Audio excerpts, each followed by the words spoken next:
In this video, we'll walk through the configuration steps required to make docuWeaver document management fully functional.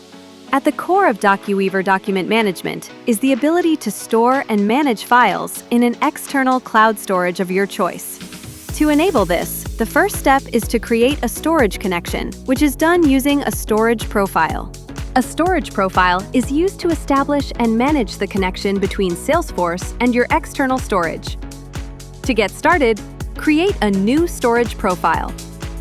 First, select the storage type you want to connect, such as Amazon S3, Azure, or SharePoint. Then provide a name, label, and description. Make sure the active checkbox is enabled. If the profile is not active, it cannot be used to store or manage documents.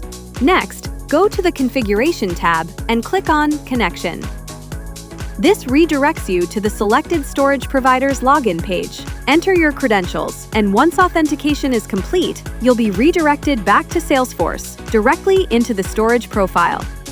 Click Next and provide additional details such as maximum file size, allowed file extensions, route path, whether to maintain versioning, and whether this should be the default storage profile. The default profile is the primary storage configuration used to automatically store files. It defines where files are saved by default unless another storage is selected. It ensures quick setup, and administrators can change the default storage anytime.